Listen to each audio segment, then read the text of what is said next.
Hey everyone, this is Mohit Chauve and you are watching Knowledge Brook. हम Knowledge Brook में मध्य प्रदेश GK discuss कर रहे हैं और मध्य प्रदेश के जीके में हम फिलहाल विंध्य क्रम की चट्टानों या विंध्यन रॉक्स के विषय में पढ़ रहे हैं। विंध्यन रॉक्स के पहले हमने इसके पहले का जितना भी क्रम है आर्कियन, धड़वर, कडप्पा, इन सभी रॉक्स के बारे में पढ़ लिया है और इनका मध्य प्रदेश ही नहीं बल्कि इंडिया के दृष्टिकोण से भी अध्ययन किया हुआ है। फिलहाल जो ये विंध्यन रॉक का वीडियो है यह डिटेल डिस्कशन पार्ट 2 है, जिसमें हम मुख्य रूप से मध्य प्रदेश में विंध्यन रॉक के विषय में पढ़ेंगे। फिलहाल हम विंध्यन रॉक का परिचय पढ़ चुके हैं, विंध्यन रॉक के विस्तार के बारे में देख चुके हैं, इनकी विशेषताओं पर चर्चा कर चुके हैं, इनके लक्षणों पर चर्चा कर चुके हैं और ऐतिहासिक संदर्भ में भी चर्चा कर चुके हैं।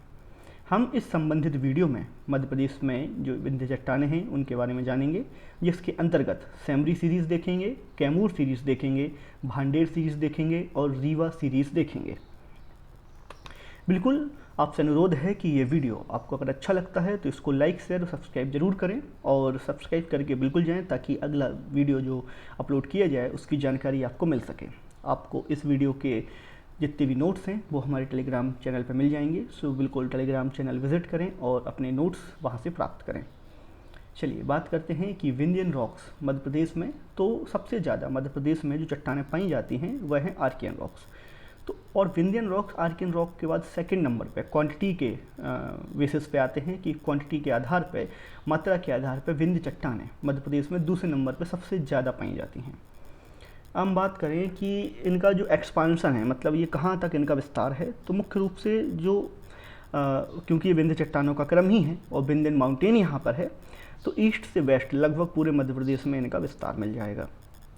और मुख्य रूप से ये नर्मदा और गंगा प्लेन्स के बीच वाले क्षेत्रों में पाई जाएंगी और उसमें भी ईस्टर्न मध्य प्रदेश का जो सोन वैली वाला इलाका है इसमें इसका ज़्यादा विस्तार मिलेगा। और मुख्य ज़िले जो विंध्यन रॉक के अंतर्गत आते हैं उसमें दमोह, निवाड़ी, टीकमगढ़, सागर, सतना, रीवा, कटनी, राजगढ़ एक्सेट्रा। राजगढ़ ही पश्चिमी मध्य प्रदेश का एक ज़िला है, अन्यथा जितने भी तमाम ज़िले हैं ये उत्तर पूर्वी मध्य प्रदेश या फिर बुंदेलखंड और बघेलखंड क्षेत्र के अधिकांश ज़िले हैं। फिर हम जो सबसे महत्वपूर्ण पहली सीरीज़ है जिसको हम लोअर विंध्यन के अंतर्गत पढ़ते हैं वह है सैमरी सीरीज़। सैमरी सीरीज़ का आप लोकेशन देखें तो ये मुख्य रूप से जो सोन वैली है इसके इर्द गिर्द पाई गई है। अब सोन वैली है, घाटी है, बिल्कुल आपको वहाँ फोल्ड्स एंड फॉल्ट्स मिलेंगे। फोल्ड हमने देखा था जब हम यही विंध्य जियोसिंक्लाइन और कुडप्पा जियोसिंक्लाइन देख रहे थे जिनसे विंध्य चट्टानों और कडप्पा चट्टानों का निर्माण हुआ। तो फोल्ड्स वो हैं कि जब प्लेट टेक्टोनिक एक्टिविटीज़ की वजह से, प्लेट टेक्टोनिक की क्रियाओं की वजह से दबाव पड़ता है और जो माउंटेन्स हैं या जो पर्वत हैं वो चट्टानों में बलन पड़ने की वजह से उनका निर्माण होता है। फॉल्ट्स की बात करें तो ये एक भूपर्पटी का हम फ्रैक्चर मान सकते हैं, एक दरार मान सकते हैं, जिसके आसपास जो भी भूगर्भिक गतिविधियां होती हैं उनसे भूपर्पटी तक उसका प्रभाव पड़ता है। तो ये जो क्षेत्र है ये मुख्य रूप से फोल्ड्स एंड फॉल्ट्स से मिलकर बना हुआ है। कुछ महत्वपूर्ण मिनरल्स की बात करें, मतलब यहाँ पे कौन कौन से खनिज पाए जाएंगे, तो सैंडस्टोन यहाँ सबसे महत्वपूर्ण एक मिनरल है। और अब सैंडस्टोन के विषय में एक बात और हमने जानी थी कि सैंडस्टोन जो है यह इस बात का सूचक है कि यह क्षेत्र कभी समुद्र के नीचे था, मतलब जो मध्य प्रदेश वाला क्षेत्र है इसके ऊपर तक कभी समुद्र हुआ करता था। हमने ये भी जाना था कि ये गोंडवाना लैंड का हिस्सा हुआ करता था, जो इंडियन पेनिनसुला है, भारतीय प्रायद्वीप है। चलिए सैंडस्टोन के बाद मिलेगा हमें लाइमस्टोन, मतलब चूना पत्थर। चूना पत्थर का जो एक्सट्रैक्शन है ये सीमेंट इंडस्ट्री में काफ़ी उपयोग किया जाता है। और लाइमस्टोन का ही बाद में जो मेटामॉर्फाइज्ड रॉक है, मतलब रूपांतरित चट्टान जो है वह होती है मार्बल। और इसके अतिरिक्त जितने भी कंस्ट्रक्शन मटेरियल हैं जिनका भवन निर्माण में उपयोग किया जाता है वह सभी इन क्षेत्रों में मिलते हैं। अगर हम बात करें तो ये हाईलैंड्स टाइप का एरिया होता है और इसका जो शेप है ये डोम शेप्ड होता है। यहाँ पे हम देखें तो जो ये दमोह सागर वाला क्षेत्र है यहाँ पे सैमरी सीरीज़ की चट्टानें मिलती हैं और इस क्षेत्र में कुछ फॉल्ट वैलीज भी पाई जाती हैं। बिल्कुल आपको जैसे मैंने समझाया कि फोल्ड एंड फॉल्ट यहाँ पाए जाते हैं, तो इन क्षेत्रों में कुछ फॉल्ट वैलीज पाई जाती हैं। बात करते हैं कैमूर सीरीज़ की। अभी हमने देखा था सैमरी जो कि लोअर विंध्यन था, ये नीचे की तरफ था। अब कैमूर सीरीज़ पे आएंगे तो ये अपर विंध्यन है, ये ऊपर की तरफ है। लोकेटेड मुख्य रूप से ये बघेलखंड और बुंदेलखंड रीजन में है और इसलिए यह रहेगा रीवा, सतना, पन्ना वाले क्षेत्र में। इसका ज़्यादा एक्सटेंशन रहेगा, मतलब इसका मुख्य विस्तार रीवा, पन्ना और सतना वाले क्षेत्र में देखा जाएगा। आपको यहाँ पन्ना की लोकेशन समझ में आ रही होगी, जो कि छतरपुर, दमोह, कटनी और सतना से घिरा हुआ है। फिर ये सतना की लोकेशन जो कि पन्ना, कटनी, उमरिया, शहडोल और रीवा से घिरा हुआ है। और ये रीवा की लोकेशन जो कि एक तरफ से यूपी, फिर सतना, शहडोल, सिंगरौली, इन तमाम राज्यों से डिस्ट्रिक्ट से, जिलों से घिरा हुआ है।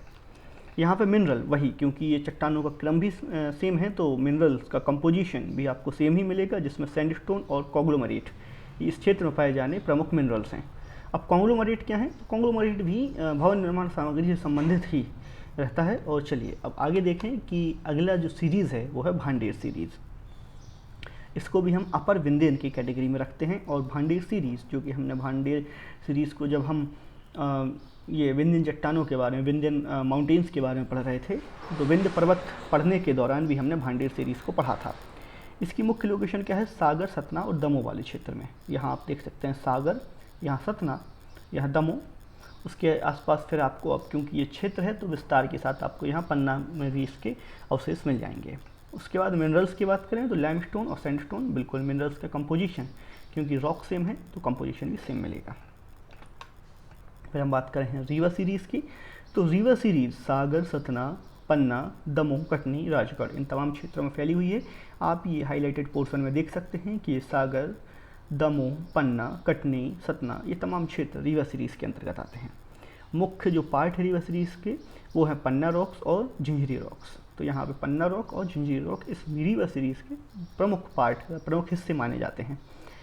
पन्ना के बारे में तो बिल्कुल सभी जानते हैं, प्रख्यात है यह डायमंड मतलब हीरे के लिए। और जो भांडेर सीरीज़ है, भांडेर बोल दिया मैंने, विजावर सीरीज़, ये पन्ना के लिए हीरा प्रदान करने का एक प्रमुख केंद्र हो जाता है। साथ ही पन्ना से लेके सतना का जो बेल्ट है, यहाँ पे काफ़ी मात्रा में पन्ना और जो हीरे हैं वो मिलते हैं। मिनरल्स की बात करें तो डायमंड, लाइमस्टोन, सैंडस्टोन, यहाँ पे प्रमुख जो मिनरल्स हैं, मतलब प्रमुख खनिज इस क्षेत्र में पाए जाते हैं। अब एक महत्वपूर्ण फॉल्ट जो विंध्यन क्रम की चट्टानें हैं इनसे संबंधित है, वह है the great boundary fault. Fault फिर से एक बार रिवाइज कर लें कि है क्या। तो फॉल्ट इज़ अ फ्रैक्चर, एक तरीके की मतलब दरार कह सकते हैं हम, in rock where there has been movement and displacement, मतलब एक ऐसा क्षेत्र जहाँ की चट्टानों में दरार है और जहाँ पे मूवमेंट और डिस्प्लेसमेंट की गतिविधियाँ, मतलब गति और विस्थापन की गतिविधियाँ होती रहती हैं। बिल्कुल, अगर किसी भूप्रपटी के क्षेत्र की चट्टानों में दरार है और उस क्षेत्र में विस्थापन और गति की गतिविधियाँ होती रहती हैं, तो वहाँ पे जो भी चाहे अर्थ क्वेक हो, चाहे वॉल्केनिक एक्टिविटीज़ हो, उनका खतरा बना रहता है और वो बिल्कुल सिस्मिक जोन में भी हम कह सकते हैं कि उसको रखा जा सकता है। चलिए खैर बात करें तो ये है कहाँ, तो यह अरावली और विंध्य क्षेत्र में जो ये फॉल्ट है, ये अरावली और विंध्य क्षेत्र के बीच में पाया जाता है। अरावली हम जानते हैं कि राजस्थान से लेकर दिल्ली तक विस्तृत एक सबसे पुराना माउंटेन है, और विंध्य जो कि मध्य प्रदेश में ईस्ट से वेस्ट तक फैला हुआ है, तो इनके बीच में ये फॉल्ट जो है ये पाया जाता है। और इसकी जो लेंथ है लगभग 800 किलोमीटर है, और वहीं इसकी गहराई की बात करें तो ये 1500 मीटर हो जाती है, जिसका मतलब लगभग 1.5 किलोमीटर। चलिए, तो ये था मध्य प्रदेश से जुड़ी विंध्य सीरीज़ की चट्टानों के विषय में महत्वपूर्ण जानकारियाँ। उम्मीद करते हैं कि वीडियो आपको पसंद आया हो। तो बिल्कुल, अगर आपने अभी तक चैनल को सब्सक्राइब नहीं किया है तो सब्सक्राइब करें और अपने दोस्तों के साथ शेयर करें, और जो ज़रूरतमंद है उस तक ये तमाम सूचनाएं और नॉलेज पहुंचाएं। धन्यवाद।